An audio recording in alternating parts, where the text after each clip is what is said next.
Medicover hospital, women and child hospitals Visakhapatnam వైద్యులు అరుదైన మరియు అత్యంత క్లిష్టమైన ముందస్తు ప్రసవ శిశువులో జన్యుపరమైన పూర్తి హార్ట్ బ్లాక్ కేసును విజయవంతంగా నిర్వహించారు. ఈ విజయవంతమైన చికిత్స వారి ఉన్నత స్థాయి వైద్య నైపుణ్యం, విభాగాల మధ్య సమన్వయం మరియు సమయానుకూల జోక్యాన్ని ప్రతిబింబిస్తుంది. న్యూమోనటాలజిస్ట్ డాక్టర్ సాయి సునీల్ కిషోర్ తెలిపారు. 29 వారాల గర్భధారణలో పుట్టిన ముందస్తు శిశువుకు సంపూర్ణ జన్యుపరమైన హార్ట్ బ్లాక్ నిర్ధారణ అయింది. ఇది గర్భంలోనే గుండె చప్పుళ్లను నియంత్రించే విద్యుత్ సంకేతాలు తీవ్రంగా దెబ్బతినే అరుదైన పరిస్థితి.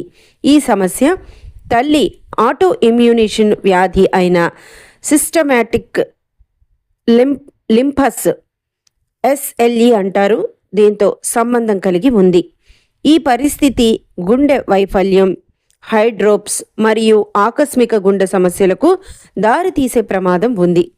శిశువు LSCS ద్వారా ముందస్తుగా జన్మించి వెంటనే NICUకు తరలించబడింది. గర్భస్థ మరియు పుట్టిన తర్వాత సమగ్ర హృదయ పరీక్షల ద్వారా నిర్ధారణ జరిగింది. పుట్టిన తర్వాత బ్రాడీకార్డియా అంటే తక్కువ గుండె స్పందన రేటు కనిపించడంతో శిశువును NICUలో నిరంతర పర్యవేక్షణలో ఉంచారు. నియోనటాలజిస్టులు, పిల్లల హృదయ నిపుణులు మరియు అనుభవజ్ఞులైన నర్సింగ్ సిబ్బంది సమన్వయంతో శిశువును స్థిరపరిచే చర్యలు చేపట్టారు. ఐసోప్రెనోలైన్ మరియు ఇతర ఔషధాల సహాయంతో గుండె స్పందనను విజయవంతంగా స్థిరపరిచారు. ముందస్తు పుట్టుక, శ్వాసకోశ ఇబ్బందులు మరియు తీవ్రమైన గుండె పనితీరు లోపం వంటి అనేక సవాళ్లను సమర్థవంతంగా నిర్వహించారు.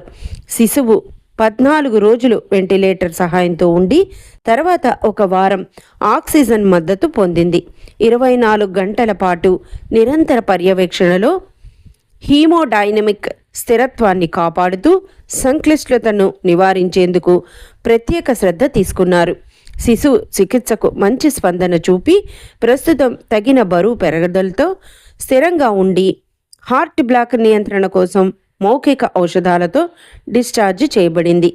జన్యుపరమైన హార్ట్ బ్లాక్ ప్రతి 15,000 నుంచి 20,000 ప్రత్యక్ష జనాలలో ఒకటిగా కనిపించే అరుదైన వ్యాధి. ఇది సాధారణంగా తల్లి ఆటో ఇమ్యూనేషన్ పరిస్థితులు లేదా గుండె నిర్మాణ లోపాలతో సంబంధం కలిగి ఉంటుంది. ప్రారంభ దశలో నిర్ధారణ మరియు సమయానుకూల చికిత్స జీవన శాతం మరియు దీర్ఘకాలిక ఫలితాలను మెరుగుపరచడంలో కీలక పాత్ర పోషిస్తాయి.